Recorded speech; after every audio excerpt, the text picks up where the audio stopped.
At this time, Mr. Person will answer a few questions if anyone has any that they would like to ask him. So you mentioned, I believe it was in Birmingham, where you were seeking medical treatment, and there were 3 black doctors in town who refused to treat you, and that surprised me. So I was wondering why that was and how that happened. Okay, before we came to Birmingham, we were labeled as outside agitators. Now, I guess medical licensing is a state function, and they didn't want to lose their license. At that time, I was very upset, but over the years, I understand because I was there for a moment, and they were in the community, and they needed to. So, I've forgiven them a long time ago. Can you tell us a little bit about right after that and how your mother reacted and how it kind of ushered in your period of military service? Okay, after the picture you noticed, well, the FBI identified all these guys, and they brought me to Montgomery to their trial. For 2 weeks, we went through the shenanigans of having a trial. And, of course, they were all acquitted. So when I returned home, my mother says to me, she says, she knew I was going to stay in the movement. So she says to me, she says, why don't you join the Army? It'll be safer than staying in the civil rights movement. So because I didn't tell her the truth when I first joined the Freedom Rise, I deferred to her. See, when I first joined, I didn't tell her about all the testing. I just told her I was going to get some advanced training in nonviolence, which we got. But I didn't tell her that we were going to test things coming back. So because I was not truthful to her, totally truthful to her, that's why I decided that I would join the military. But I chose the Marine Corps rather than join the Army. But I tell you one thing, the things that I learned on the Freedom Ride saved my life in Vietnam. There are times I should have been afraid. Either I was too young or too stupid, but I was not afraid. But also, one of the things, if you know anything about Freedom Riders songs, or the freedom songs, is that one of the things we used to pray for and ask for is, Lord, do not let me be afraid. That was a constant thing. Our prayers were very simplistic. There were ministerial students, but most of it was just regular kids, and our prayers were just one-liners. Lord, take care of me. Lord, don't let me be afraid. Of those kinds of things that we said, not only to each other, but to the Creator. Charles, would you please talk just a little bit more about the other living original Freedom Rider, your friend Hank Thomas? And then the second question is, would you talk just a little bit about the importance of music in the Freedom Rides?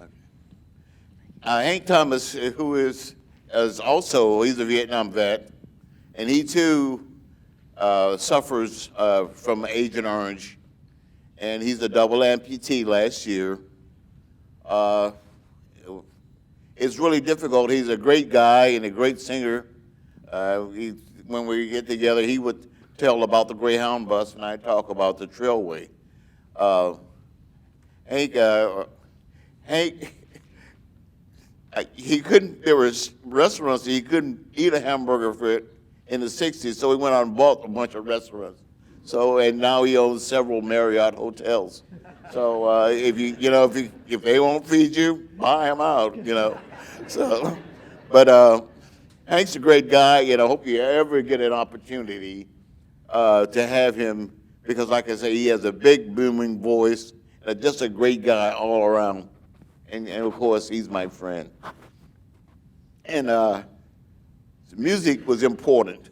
Music was important. The reason I got in solitary confinement for singing too loud, well, the songs were used to convey information, like where we would let others in the cell block know how many people were arrested that day, how many men, how many women. And see, the state of Georgia was crazy. Well, I don't know, I wouldn't say it that crazy. They were not considerate because they didn't put the students together. They mixed us in with regular prisoners, which worked to our advantage because these guys, they began to sing freedom songs with us. And they were happy to have us there because the food got better, they got better treatment because they didn't want the students to have the idea that, a prison was really a rough place. But the prisoners, they couldn't understand, why would you voluntarily go to jail? They just couldn't figure that out. Hello, sir. First, I want to say thank you for sharing your story. I had two questions. The first one is, where did you get the courage from to step up and say, hey, I'll do this. I'll be a freedom rider. The second one is, and I got to preface this with saying I couldn't imagine being alive during that time. What is the purpose of nonviolent training? And can you be a little bit more detailed about what they trained you to do nonviolently and going on this freedom ride? Oh, wow. The training part is easy. I'll try to answer that first. We knew people before us had tried to integrate. They had tried other various means, and they were not successful. We didn't know that we were going to be successful, but we had to try something.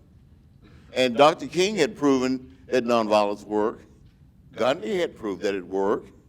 And the main thing is that we found out that when you fight back, it increased the violence towards you. Because what I found out is that many of the people who attacked us were frustrated because we took their best shot and they couldn't take us out. I mean, it's here you are. You can't brag about beating someone who didn't fight back. So you could see the frustration on their faces, that, hey, and we didn't cover up. We didn't protect ourselves. The only time we took any protective measures at all was when one of the females, if a female was knocked down, we would interpose our bodies between them to protect them. But other than that, there was no protective thing. We didn't block any punches or kicks or anything. We took their best shot, and most of us survived. And what was the first question? Where did you get your courage from to step up and volunteer? Well, we knew the movement was greater than we were. And we wanted to be successful. And also, we were youthful. We either stupid or brave. Every time I hear you, first of all, thank you so much for sharing your story with us. And every time I hear you, I hear some of the same, but you always have something new and fresh that I have not heard from you that is just so inspiring. And when I think now of Black Lives Matter and people like me who grew up in the 60s, who were very active in the movement, and how we are divided, in a sense, with the younger generation.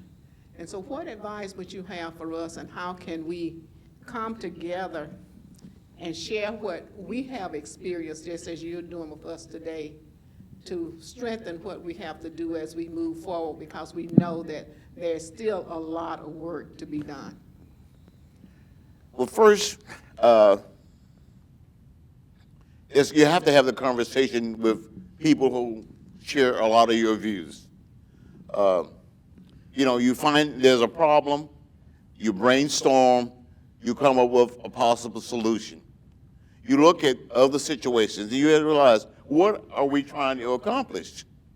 What are your goals? So what do? You identify who you are, then you identify who your group is, and what you plan to accomplish. When you're marching in the street, people need to know why you're out there. And unfortunately, in the newer generation, they haven't told us why they're marching in many cases. But I happened to talk to a group of Black Lives people from Birmingham, and here's what they said to me. They try to lead by committee. In other words, today you may be the leader, tomorrow you're the leader, and the next day you're the leader. And I said, why do you do that? They said, because in the past they killed our leaders. So if the leadership is rotated, you can minimize or that not happening. But however, I admire the numbers that they're able to turn out. They're very meaningful, but you never heard at a news conference where someone stepped up and said, I'm the president of da-da-da-da. You have to be able to let people know who you are so they can support you. They need to have the numbers of the mayors and the governors. The idea is you don't have to march You got to be able to negotiate. You don't march forever. You know, so it's just a matter of putting together their tactics, support these young people because they mean well. But like I would tell them now, so you don't do anything at night. You're asking for trouble. Likewise, this last murder, where the kids blocked the freeway and held up the traffic on both ways. Now, these are people that could be your allies. Instead, you made someone who's trying to make a living, they're held up for hours and hours and hours. So you're defeating your own purpose. But that's why you have to talk, you have to discuss and find meaningful ways to achieve your objective. It's just like a military operation, really.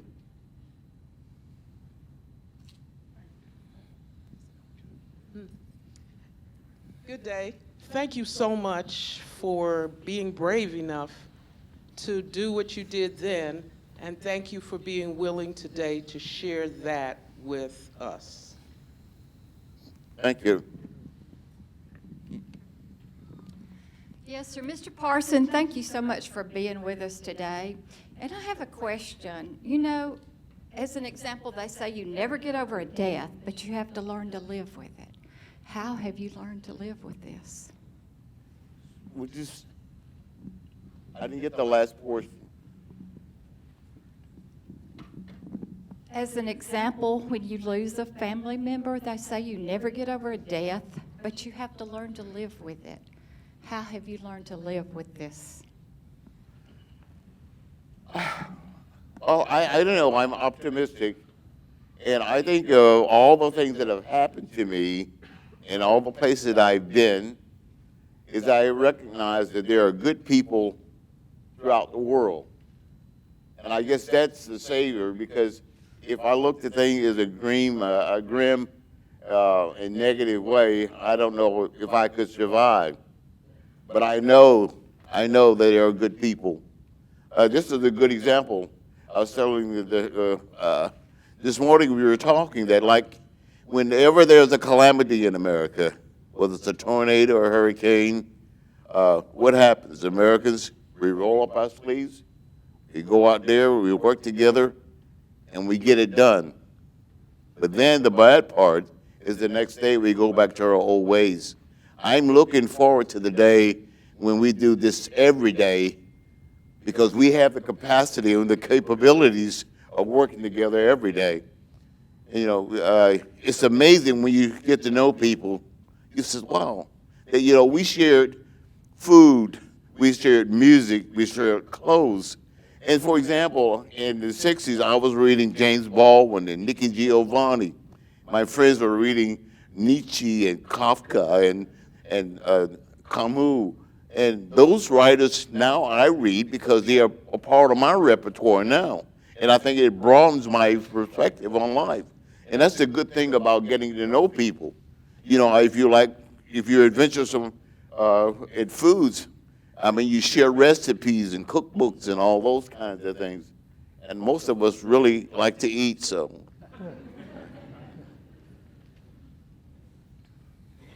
Good morning, sir. First of all, I'd like to say thank you from the bottom of my heart. Thank you for your service, not only to this nation, but also to the thought and the idea and the dream of equality and freedom for everyone. So thank you, sir. Thanks for caring. Thank you. I would also like to ask, in retrospect, is there anything that you would have done differently or that you regret that you could change to make the outcome either more expedient or more abundant? Good question. One thing that I regret, and I guess that I've been offered help, and hopefully I'll get the energy now that the pandemic is over to do it, is I was keeping a diary. And in this diary, I was getting the names and addresses and numbers of people who helped us along the way. I know many of you have read and seen the Green Book, and we knew that that existed. But when you got 15 or more people traveling every day, even in $1960, it would have gotten quite expensive. So what I was doing, I was keeping this diary, and I kept it in my pocket. Well, what they did when they got me in Birmingham, they pulled my jacket over my head to kind of control my arms and control my movement. I wasn't going to fight back anyway. But in doing so, I lost my jacket, and of course, I lost my notebook, my claim check. I never got my luggage. So if you're in Birmingham and you find a bag that says Charles, it's a little old now, but it was lost there. And but think about it, somebody got my luggage. See, it went somewhere, because when our 50th anniversary, I went through there, and I went to claim check. I said, I've lost my baggage. They didn't think it was very funny, but.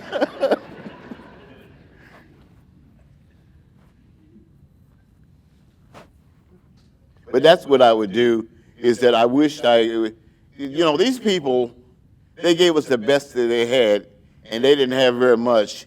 One thing I did learn, though, traveling through various states, is that the food is very good, and different cuisine from different parts of the South. Even though it's the South, there's quite a difference between foods in North Carolina and the Virginia, and of course when you get down in Georgia and Alabama.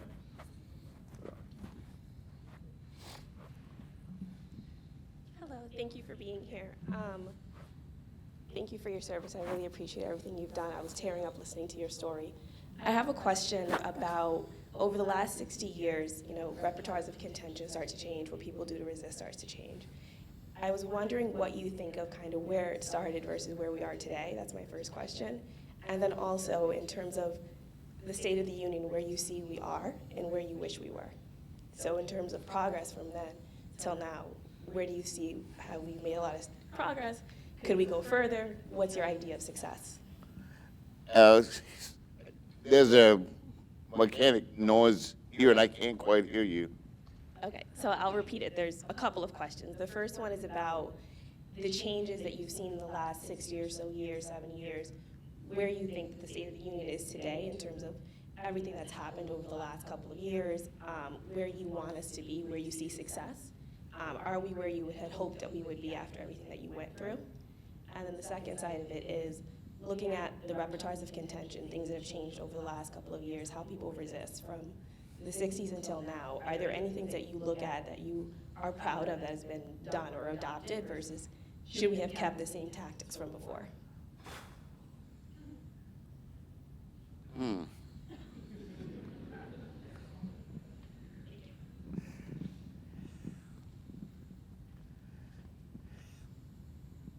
I'll come back and talk to you.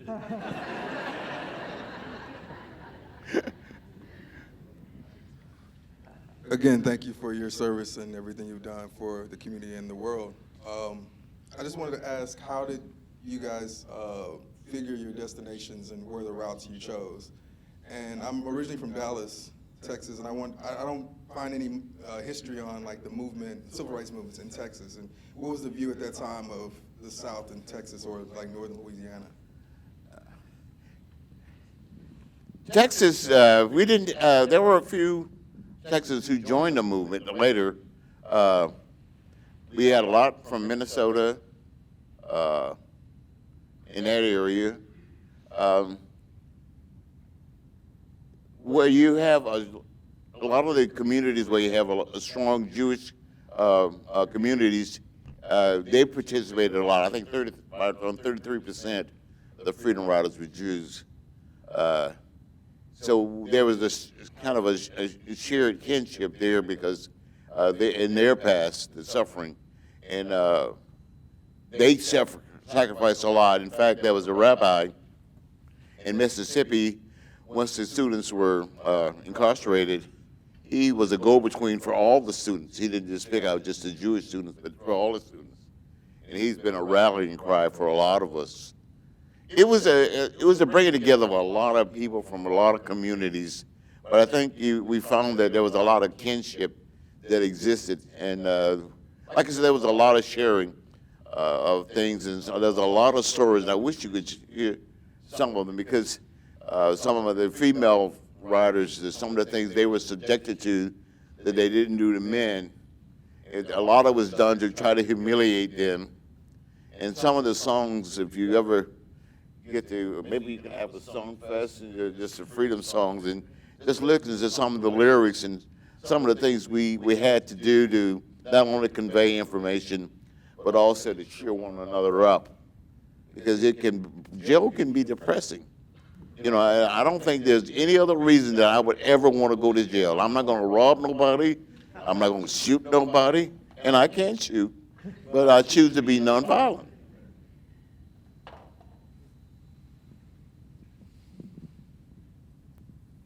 It's truly an honor to be in your presence, and again, thank you for everything you've done.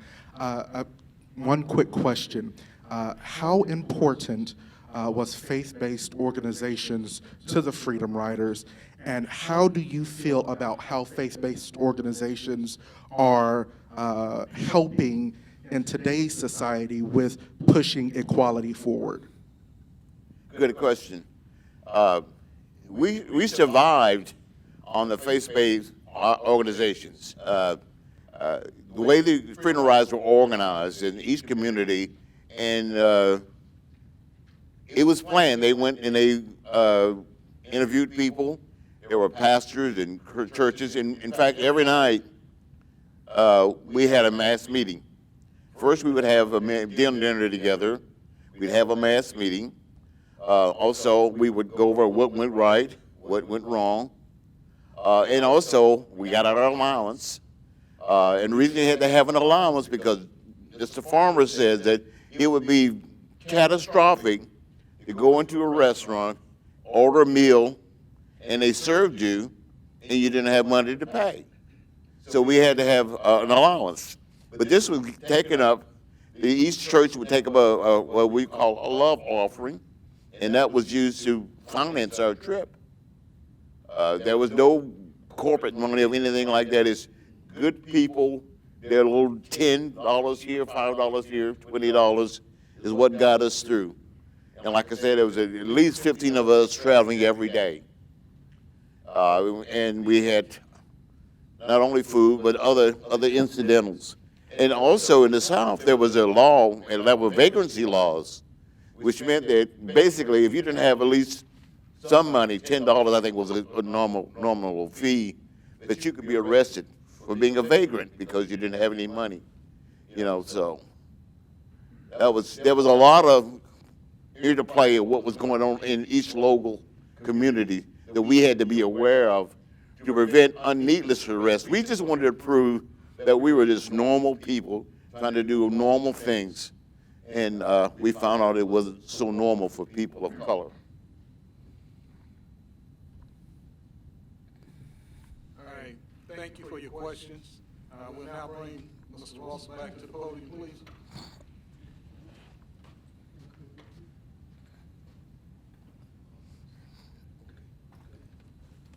Well, I can tell you, Mr. Person, that was just an outstanding